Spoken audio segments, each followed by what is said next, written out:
She was quietly crying behind the break room door. What she didn't know was that the man listening was the undercover CEO of the entire restaurant chain. Julian Merritt pulled into the parking lot of the restaurant around 6:45 p.m. A Friday night, usually the busiest. He turned off the ignition of his black Ford Explorer, leaned back in his seat, and just stared at the building through the windshield for a moment. The neon sign above the entrance glowed faintly. Merritt's table, the name he'd once scribbled on a napkin 10 years ago.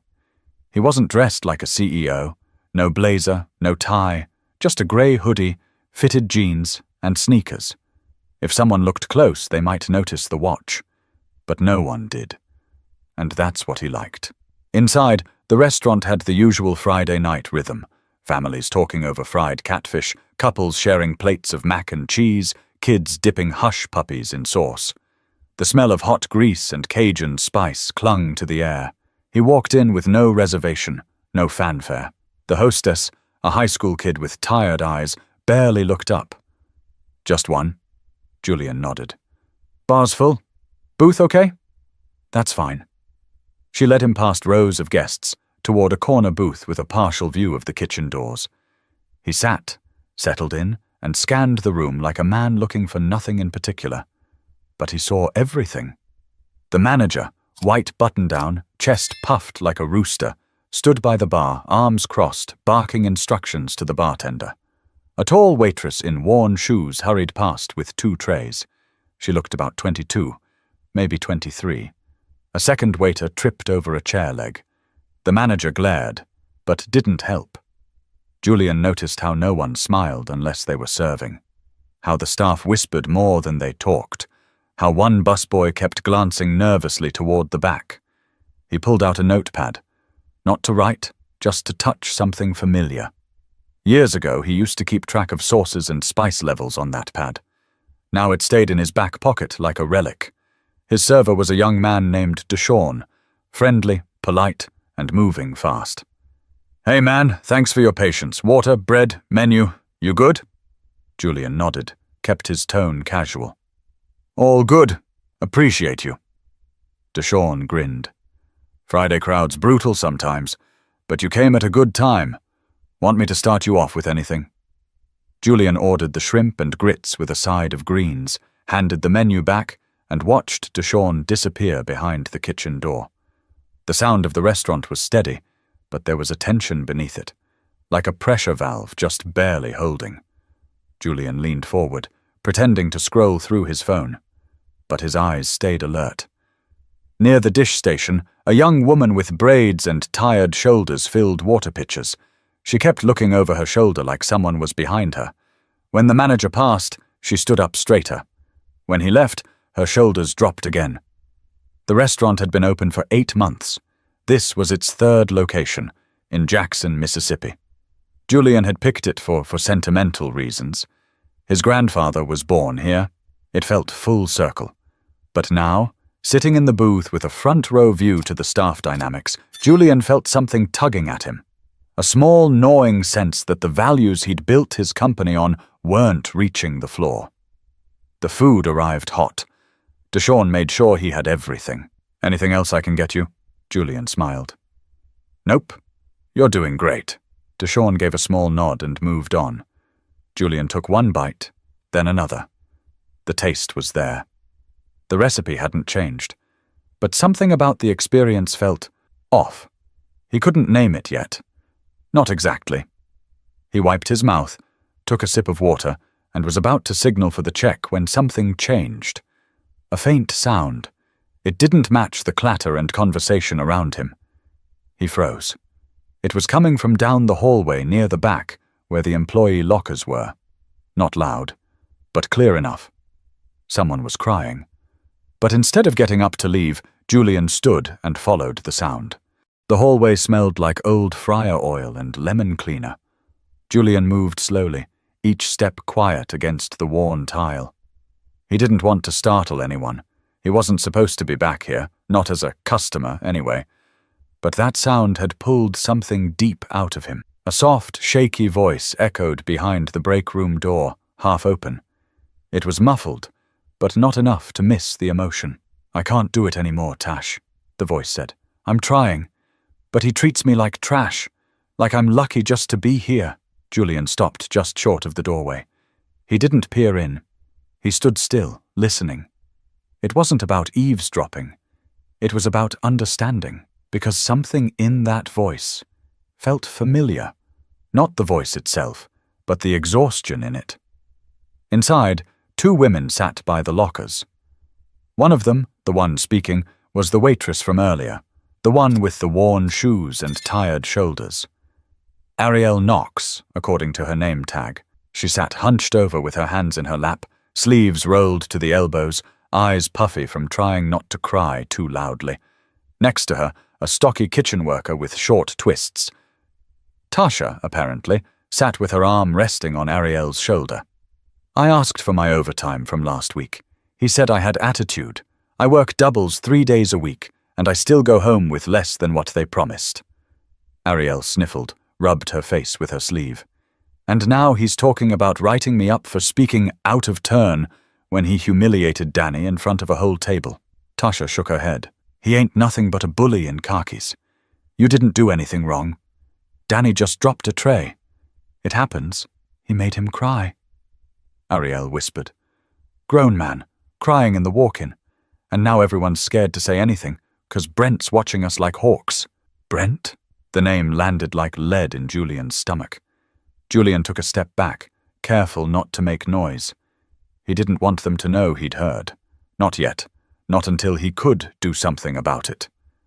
He walked back toward the main floor slowly, heart heavy, mind racing. This was the kind of thing he'd promised himself wouldn't happen. His restaurants were supposed to be different, built on respect, on equity, on heart. He sat back in his booth, staring blankly at the plate he'd barely touched. Deshawn walked past again. Everything all right? Julian looked up. You ever had issues with the manager here? Deshawn hesitated, eyes narrowing. What do you mean? Just asking. Deshawn lowered his voice. You didn't hear this from me, but Brent's not easy to work under, especially if you're new, or if you say anything he don't like. Julian nodded slowly. You ever had to go to HR about him? Deshawn gave a tight smile. HR's not here on Fridays. That said it all. Julian stood up, left some cash on the table, and walked toward the back again. But not to leave. This time, he headed for the office. The small door near the employee bathroom had a printed sign taped to it. Manager only. He knocked once, firmly. No answer. He knocked again. Finally, the door opened. Brent Allister. Early 40s. Dress shirt, faded name tag, Bluetooth in one ear. His smile was the kind that didn't reach his eyes. Sir, this area's for staff only. Dining rooms that way. Julian's tone was calm, controlled. Let's have a word, in the office. Brent raised an eyebrow. Excuse me? Julian held his gaze. I said, in the office. Brent looked him up and down, confused, trying to place the face. Still didn't recognize him. I don't have time for... Julian reached into his hoodie pocket and pulled out his wallet, opened it, showed the company card, the one with his full name, logo, and title. Julian Merritt, founder, CEO. Brent's mouth opened, but nothing came out. Julian motioned with his head. Inside. But Brent didn't know yet that the worst part wasn't the conversation. They hadn't even started. The office was cramped. Desk piled with receipts, a corkboard with outdated schedules, 2 mismatched chairs. Julian took the one facing the door. Brent stood, arms crossed, shifting uncomfortably like a student caught cheating on a test. I didn't know you were coming, Brent said, voice thin, eyes darting toward the hallway like he was hoping for an interruption. That was the point, Julian replied. Brent let out a nervous chuckle. Look, if there's an issue, I'd appreciate some context. We've been running things fine here.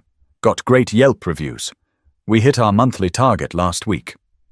Julian kept his tone even. I just heard one of our staff crying behind the lockers because she's afraid to work here. Brent blinked. His expression changed, but not to concern. More like calculation. Staff complain, Julian. It happens. I manage a tight ship. Can't have people taking advantage of company time. Who's taking advantage? Ariel? Julian asked. Brent hesitated. She's emotional. Good worker, but young. Gets rattled. I've been helping her toughen up. Julian leaned back. By threatening her job? Publicly embarrassing her co-workers? Brent's mouth opened to respond, but Julian raised a hand. Don't lie. I already know. I've been watching. Silence stretched for a beat too long. Julian didn't fill it. He let it hang. I didn't mean to make anyone feel uncomfortable. Brent mumbled. I just run a disciplined environment. We're in the South. People show up with bad work habits sometimes. Julian stiffened. I know exactly where I am, Brent, and I built this company here for a reason. You think I don't understand the people walking through that door every shift? Brent swallowed hard. Julian stood up, not to loom, just to make it clear the conversation was over. You're going home early tonight. Brent raised an eyebrow. What? Clock out, go home. I'll handle the rest. Brent didn't argue, didn't push back, just nodded slowly and walked out. But he still didn't get it. He thought this was temporary, a slap on the wrist. Julian stepped out of the office and looked around. The hallway was quiet again. Somewhere, the kitchen hummed with prep orders, the sizzle of oil, and the clatter of plates. Normal sounds, but they felt different now. He walked past the dish pit. That's where he spotted Danny. Thin, maybe 19, wiping down trays, his face flushed from steam and effort. Julian paused. You, Danny? Danny looked up, startled. Yeah? Julian extended a hand. I'm Julian. Danny didn't take it right away. Then, slowly, he wiped his hands and reached out. Nice to meet you, sir. Julian nodded toward the kitchen. Brent give you a hard time the other night? Danny nodded. I dropped a tray. My hands were wet. He yelled at me in front of table 6. Said I was embarrassing the brand. Told me I should go work at a gas station. Julian clenched his jaw but didn't speak right away. You like working here? He asked after a pause. Danny shrugged. I like the people. Ariel watches out for me. So does Tash. But, yeah, it's hard. Julian patted his shoulder. Thank you for telling me. He kept walking. Through the kitchen. Through the prep station. He saw a cook, middle-aged, limping slightly, still working a hot line with 3 orders going. No one said anything to him. No one offered to help. He was pushing through. Julian stopped him. What happened to your leg? The man looked surprised. Old injury. Gets worse when I stand all day. But I'm good. You ask for accommodations? Couple times. Brent said if I can't handle the line, there's the door. Julian closed his eyes for half a second. He had enough. He stepped back into the hallway, pulled out his phone, and texted his executive assistant, Lynn Carter. Emergency meeting. Monday morning. Full audit on Jackson location. I'll explain. Then he walked toward the break room again. This time, he didn't stop outside the door. He knocked gently and opened it. Ariel and Tasha turned sharply. Julian gave them a calm, steady look. Can we talk? But Ariel didn't know yet that the man standing in the doorway was about to turn everything upside down. The break room fell silent the moment Julian stepped inside. Ariel's eyes were still red, her expression frozen somewhere between embarrassment and confusion. Tasha's arms instinctively crossed, protective. Julian offered a soft but direct tone. I'm not here to judge. I just want to hear the truth. Neither woman spoke. I'm Julian Merritt, he said, founder of this place. I came unannounced, watched, listened, and now I'm asking you to tell me, in your own words, what's really happening here. Ariel blinked, processing. You, he nodded. And I'd appreciate it if you could be honest with me. No sugarcoating. Tasha looked at Ariel, then back at Julian. He really is. Ariel shifted in her seat. I don't want to get anyone fired. I didn't know who else to talk to.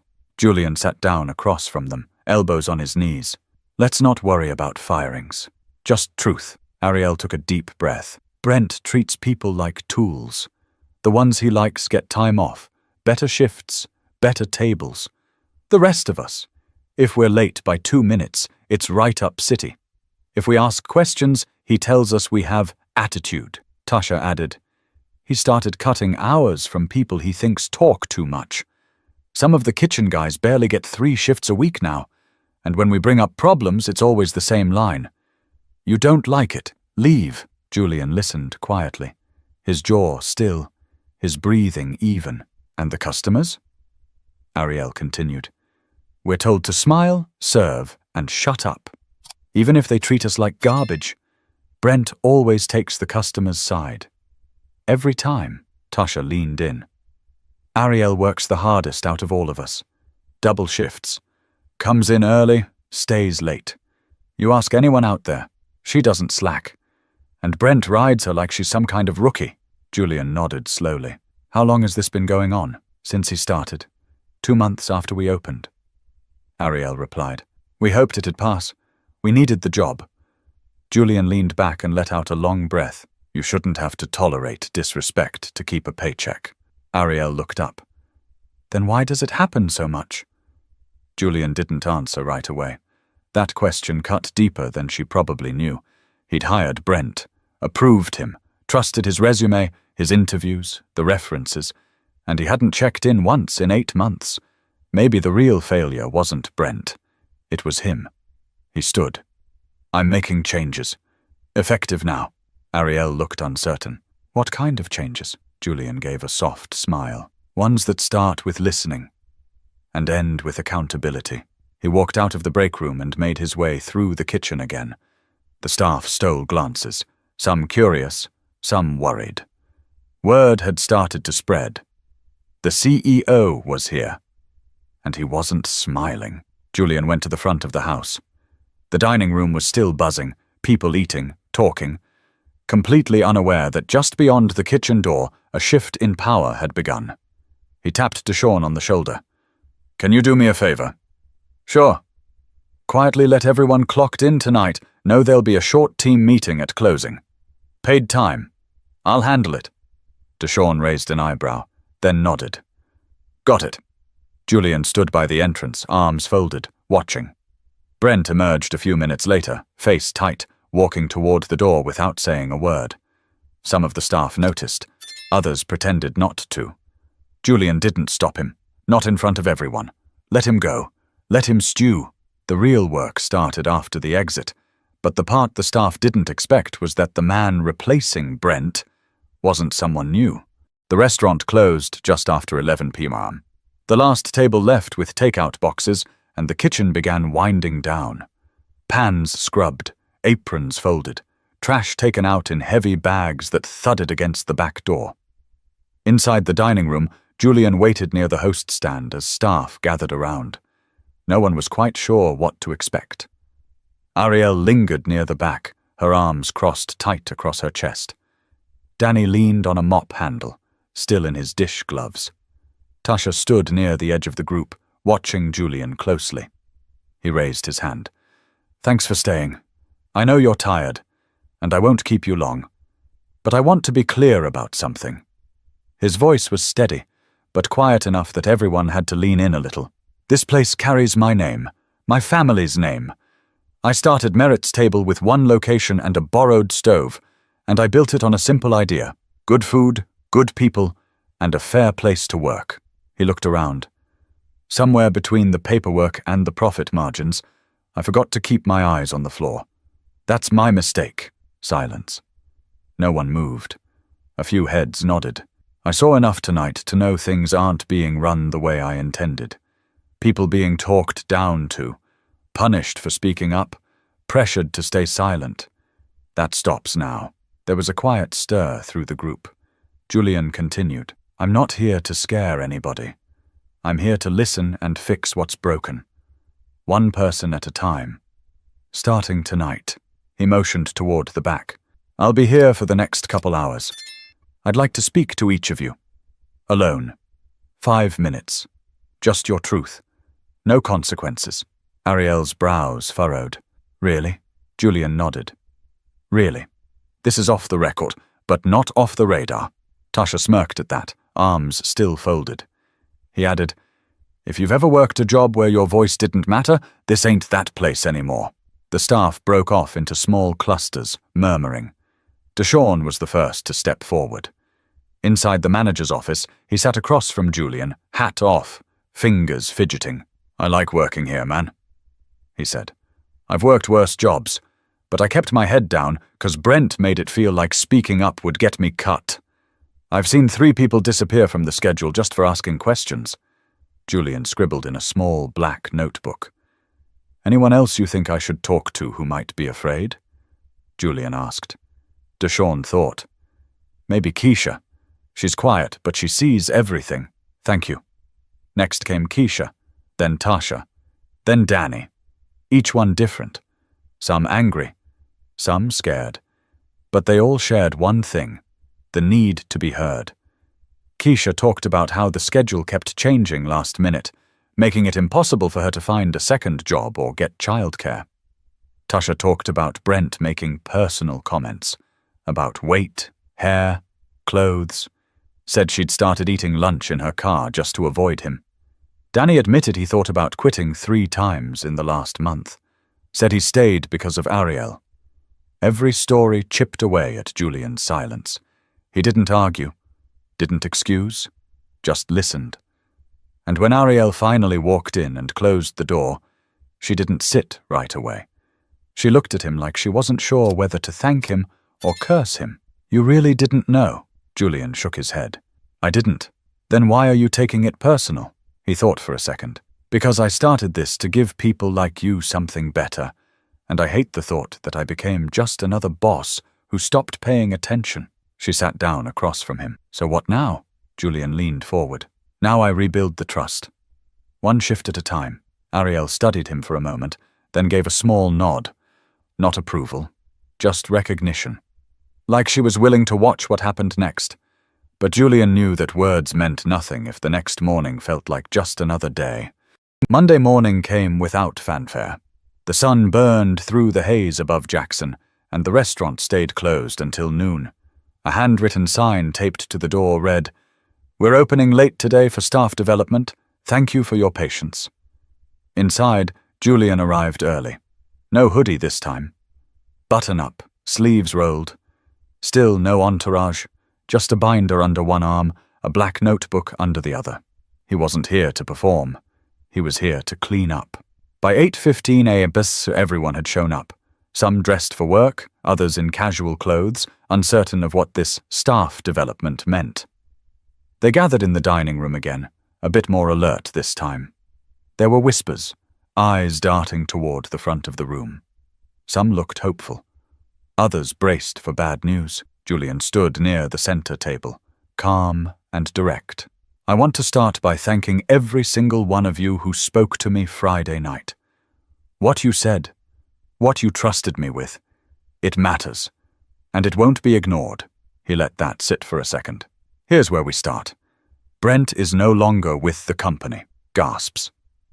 A few widened eyes. Ariel looked down at her lap, hiding a small smile. Danny glanced over at Tasha and raised his eyebrows. Julian continued.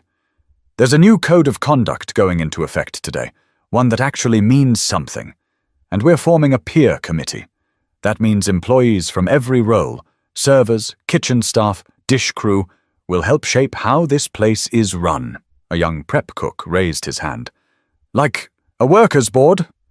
"Exactly," Julian said. "Accountability in both directions. We're not building a company where fear runs the room. If someone abuses their power, they're out. If someone slacks off, they'll be coached, not crushed." He stepped forward. "I've also hired a third-party team to audit payroll. Any overtime you didn't get paid for? We're fixing it. Back pay. Full stop." Now the room started shifting. Stiff shoulders relaxed. Mouths parted. Not in disbelief, but cautious optimism. "And finally," Julian said, "I'll be visiting this location regularly. Not as your boss, just as someone who wants to see you succeed. I won't always give notice. I'll eat here, talk to you, ask questions. You don't owe me smiles. You owe me honesty."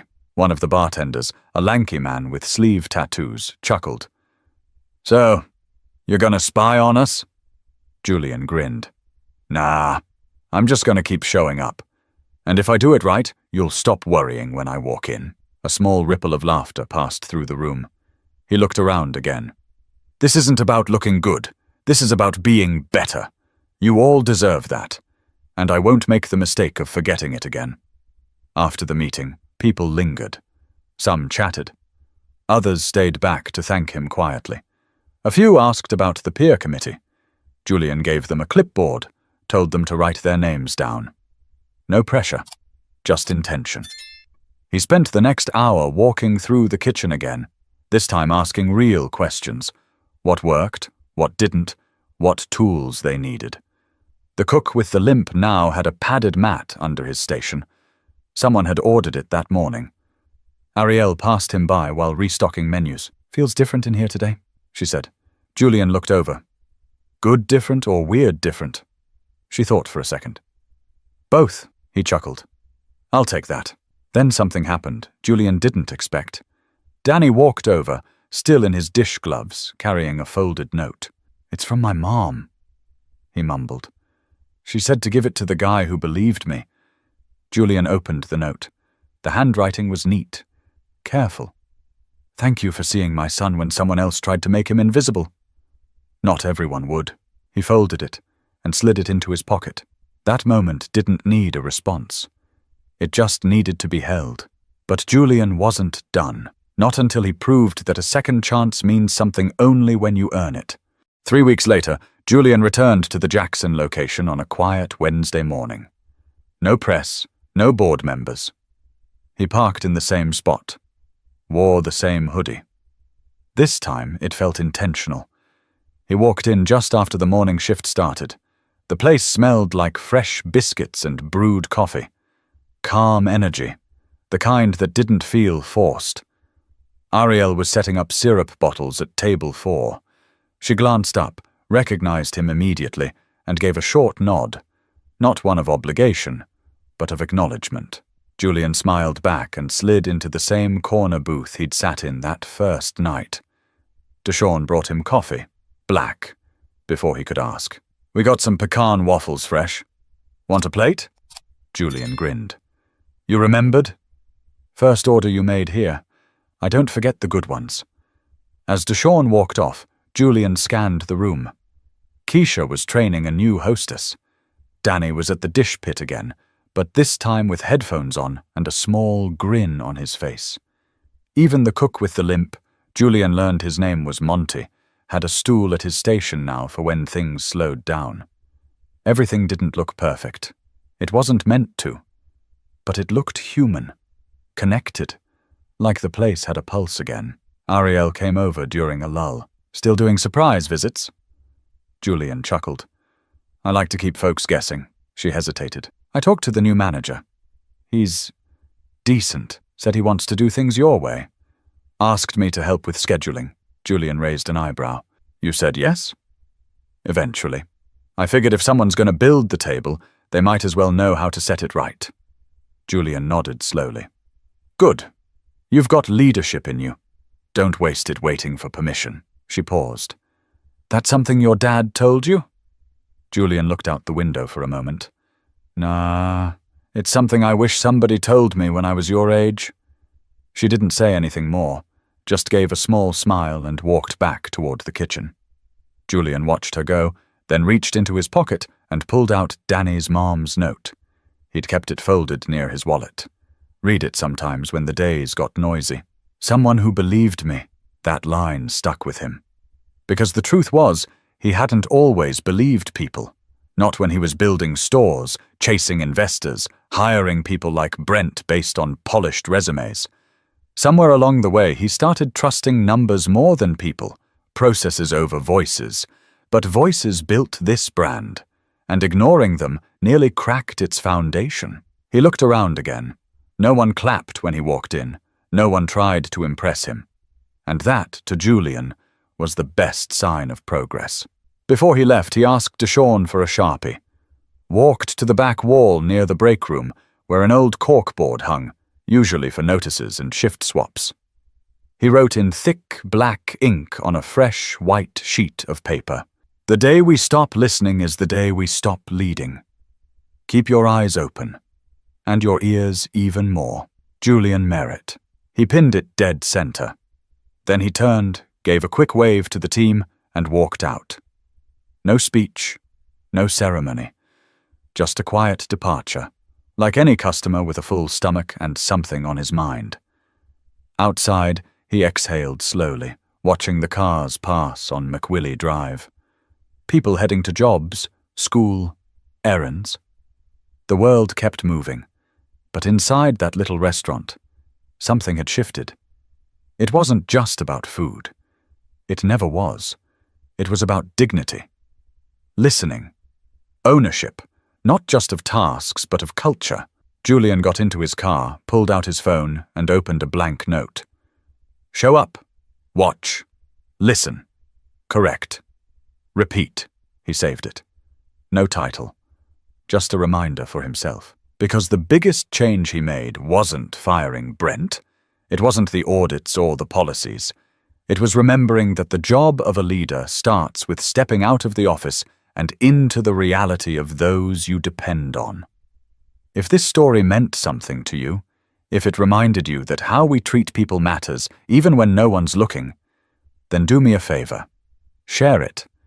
And don't forget to subscribe for more stories that speak to what we all deserve: respect, fairness, and the courage to do better.